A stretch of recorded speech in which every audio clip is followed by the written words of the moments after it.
how Trump is banning DEI at universities except for Jews. The Trump administration's ban on DEI universities has one big exception. Jewish students get special support. Jewish students get special support. Jewish students get special support. You know how people were excited when Donald Trump came in and he said he was ending DEI, he was ending censorship, freedom of speech was in, because the left calls everything hate speech and sexist and racist, and you're going to be free of all that. And we're going to get rid of DEI. And that's why I think this United story and the DEI story hits so hard, because we've all been in the back of a plane when the turbulence hits, or when you're flying through a storm and you're like, I'm so glad I saw the guy with the right stuff and the square jaw get into the cockpit before we took off. And I feel better now thinking about that. No, I mean, like, you want to go thought crime? Like, I'm sorry, if I see a black pilot, I'm going to be like, boy, I hope he's qualified. Saying this crash was somehow caused and the result of diversity hiring, and what evidence have you seen to support these claims? It just could have been. We have a high standard. We've had a much higher standard than anybody else.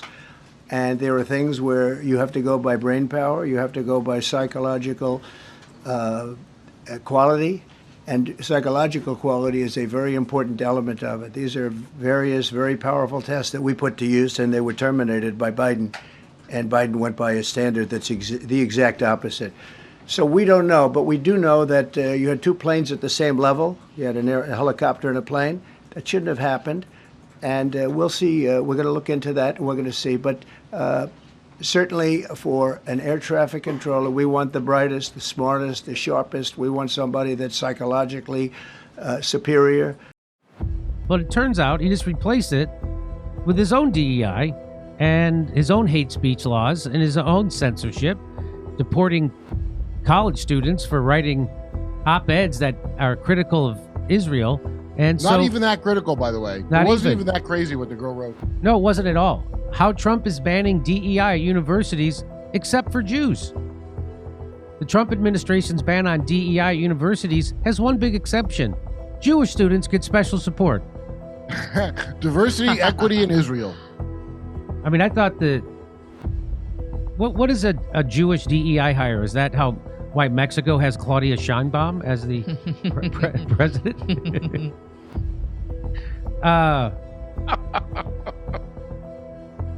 So here's Donald Trump. So remember when he tweeted this out on the 12th of October. So that was yesterday.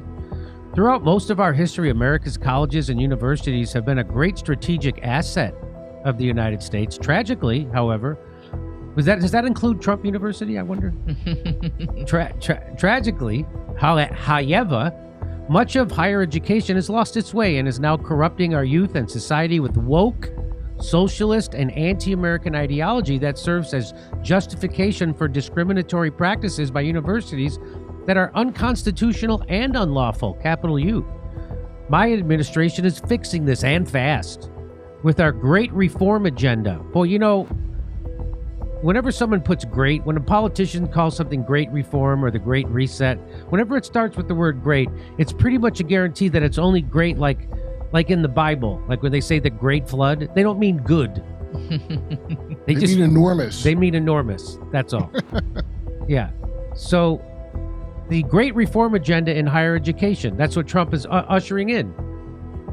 Our nation's great institutions will once again prioritize merit and hard work before group identity, resulting in tremendous new research and opportunities to benefit all Americans, and equality being honored. Equality being honored in American business, courts, and culture. So here's a little bit more. To those universities that continue to illegally discriminate based on race or sex, we will continue our current efforts to swiftly and forcefully enforce federal law. But for those institutions that want to quickly return to the pursuit of truth and achievement, they are invited to enter into a forward-looking agreement with the federal government to help bring about the golden age of academic excellence in higher education. They will agree to follow federal law and protect the civil rights of all students, faculty, and employees on campuses. They will stop racist admission policies and put an end to unjust and illegal discrimination in faculty hiring. These institutions will commit to high quality standards of an intellectually open campus environment including the protection of free speech and debate. This is the same guy who this is amazing how he did the exact opposite when it came to Jews and Israel. Isn't it amazing? The exact opposite. Everything he's calling out here, he's currently doing. Institutional neutrality, major steps towards affordability for students, and an end to the Enlightenment and entanglement of foreign money in the finances of American universities. Americans deserve to be treated in accordance with their demonstrated achievements and potential. Upon regaining this fundamentally American value, our nation will be unstoppable. We'll once again have universities that develop the talents of our amazing young people and lead lives of success and fulfillment, cultivate a love of country and a culture of achievement, and help make all Americans proud, safe, prosperous, and free. Wow. And speech will be free on campus, much in the way those added free features that come with your brand new $65,000 car. Glenn Greenwald says, Trump says that the changes he's forcing private American universities to adopt are designed to prioritize merit and hard work before group identity. Well, here is the new DEI programs he's forced on Brown University to adopt. See for yourself that this is consistent with his claim. Let's look. So this is from the administration. It says, these shall include actions to support a thriving Jewish community, research and education about Israel, a robust program in Judaic studies, through outreach to Jewish day school students to provide information about applying to Brown, resources for religiously observant Jews community members, renewed partnerships with Israel academics and national Jewish organizations, support for enhanced security at the Brown RSD Hillel, and a convening of alumni, students, and faculty to celebrate 130 years of Jewish life at Brown in the 2025-2026 academic year. And just substitute Black or Hispanic or anything, or Arab or Muslim for Jewish. DEI has been in the news a lot lately. We've been talking about it, but you recently came across some information that a lot of people probably wouldn't expect from DEI. What did you learn? All right, so I kind of did it a little bit backwards. You and I had a long discussion about DEI, and my thinking is I want what I say to you to just come out of my own life experience and my own opinions. I don't want to parrot somebody else's. I think it's useful to just get that unvarnished opinion about this. And that's what I did. And then I went back and I said, okay, now I'm going to look up some stuff and see if my opinion really needs to be modified, if I have to change my views in any way. Because I think that's important. I would say for the most part, I haven't really fundamentally changed my views, but I wouldn't be talking to you again if what I found out didn't completely shock me. And I think it's kind of worthwhile to tell people what I found out, and I'm interested in what they think. I went into it thinking, okay, diversity, equity, and inclusion, right? It's not a welfare program. It's not a handout. That was my opinion. It's not like, well, you're really not qualified for this job, but we're going to hire you anyway because something, diversity. Right. No, it's not that. It's basically saying, you know what? Qualified people come in every shape, size, color, religion, gender, age, rich people, poor people.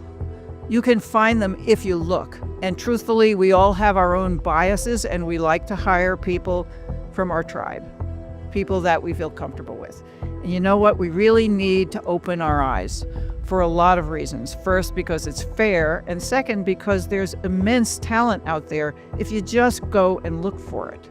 And what DEI is saying, go out and look for it. You don't have to hire unqualified people, you just have to hire different people. I mean, how many movies do we have to see, right, before we realize that, hey, Black women can work as engineers at NASA, or people who are completely paralyzed except for their left foot can be incredible artists, or, a million other things. Women can be surgeons. Can you imagine that? Right. So that's kind of what I think of as DEI, right? And it's been around for 60 years. It's not new, but suddenly, I don't know, in the last 5 years, it became a shorthand for hiring unqualified black people. Yeah. To jobs that should go to white people. So I wanted to kind of get to the bottom of that and see kind of what I thought, what other people thought. Okay, so here's a little quiz. Who do you think benefits most from DEI programs? They did a survey. The Pew Research people, they're pretty good. They did a survey about 5 months ago to get people's opinions. And if you said black people, most people agree with that. A lot of people don't have opinions, which is fair. They don't know enough, and that's fair. But the one thing that got a majority of votes is black women benefit and black men benefit. Do white women benefit? A lot of people don't know. If you had asked me, I would have said, well, I'm not really sure, but probably somewhat. Right. And that's what 30% of people say yes. Almost as many say they are hurt by it, which is interesting. Mm-hmm. But almost nobody thinks that white men are benefited. Right. Like 14%. But a lot of people think that they're hurt by it. Mm-hmm. And that's kind of the general opinion. All right, so that's where we stand. Fortunately, the government actually kept statistics because this has been going on for 60 years. It's not like it happened yesterday. And you can look it up, except you can't because they took all that information off the web. And Right, it's not vanished. anymore. Yeah, you can't find it anymore. But when there were people who were looking and they did find out, it's a quiz. It's a quiz for everybody out there. Who do you think benefits the most from DEI programs? Time's up. Black people? No. White women. Overwhelmingly. Now, there are a lot of reasons for that. And I'm not going to get into that now because that's a whole other discussion. But I will say that one of the reasons is that 50 years of affirmative action got a lot of women into the workplace where they were in a position to take advantage of a new push to say, hey, we need to look for qualified people. They were already in the workplace because of affirmative action. That was one of the reasons. But be that as it may. All right, so who's the second biggest beneficiary of DEI programs? Time's up. Black people? You would think so. I mean, most people in America apparently think so. Yeah, most people think so. No. The second biggest beneficiary of DEI programs is white men. And when I read that, I was completely shocked. I mean, aren't these the people who are complaining about DEI and saying that if it wasn't for them, these other people, that these qualified white guys would be in the workplace and they're losing their spots to DEI people, and isn't it terrible? How is it possible that white men are the second biggest beneficiaries? It just blew my mind. Did you find out why that was? Well, I mean, it's hard to kind of track down because I don't have access to the statistics anymore, and I would have done a much deeper dive into them. But the reality is that when you're talking about diversity, so many people think white and black, and that's diversity. But talent is everywhere. It's in all kinds of overlooked communities. And white men happen to belong to some of those communities.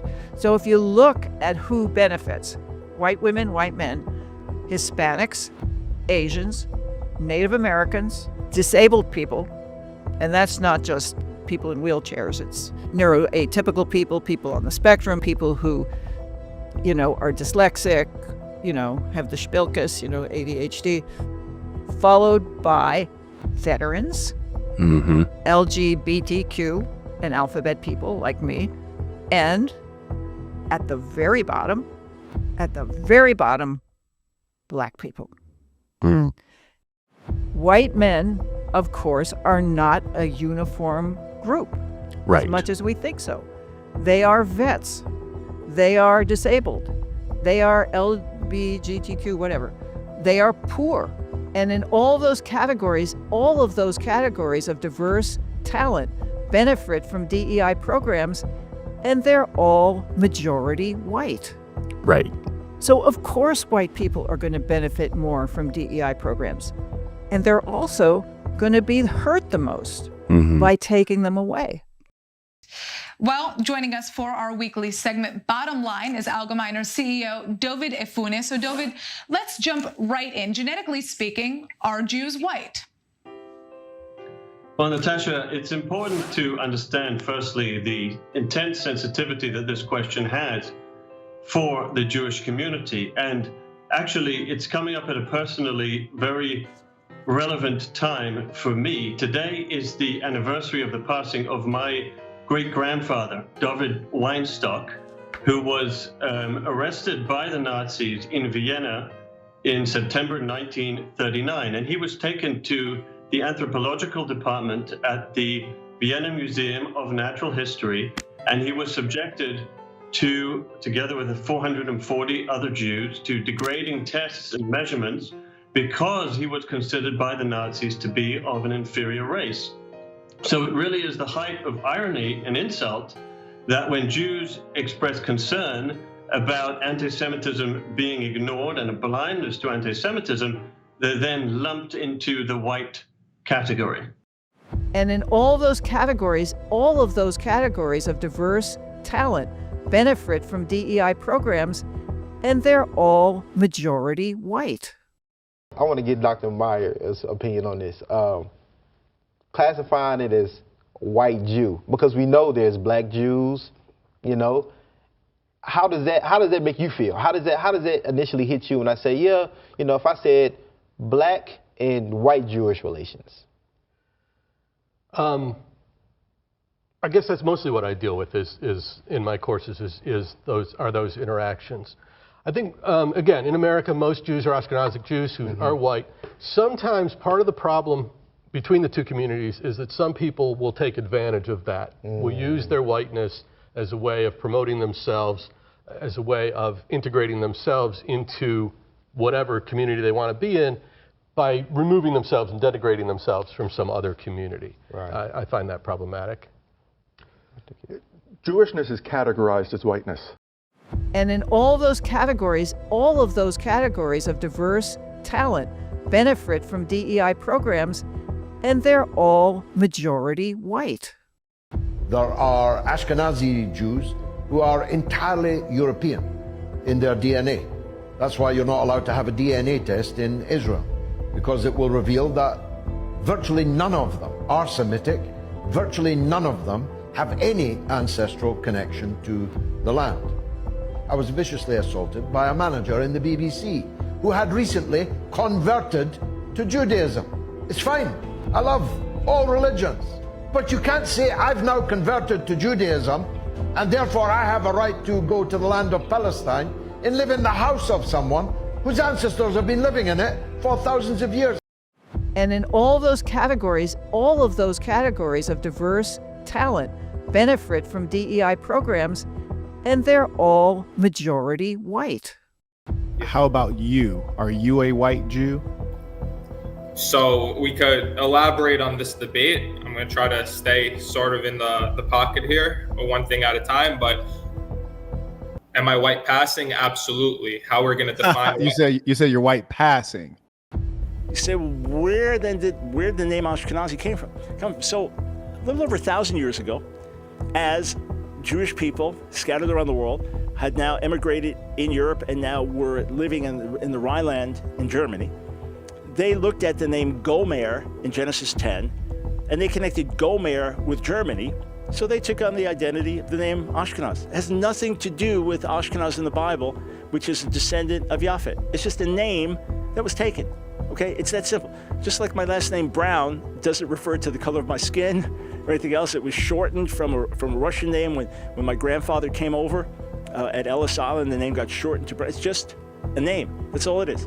So the idea that Ashkenazi Jews are descended from Japhet is a myth, 100% false.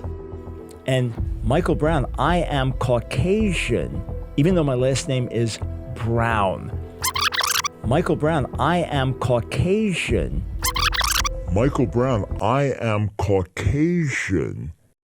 What's your thoughts? Please be respectful with your comments. Also, please click the like, click the notification bell, and subscribe to this channel. Listen, Genesis chapter 11 verse 10 explains the genealogy of Shem. Shem was a black man in Africa. If you repeat this back, Genesis 14 verse 13, Abraham steps on the scene. Being a descendant of Shem, which is a fact, means Abraham too was black. Abraham, born in the city of a black man, called Nimrod, grandson of Ham. Ham had 4 sons. One was named Canaan. Here, let me do some explaining. Abraham, Isaac was Jacob had 12 sons, for real, and these were the children of Israel.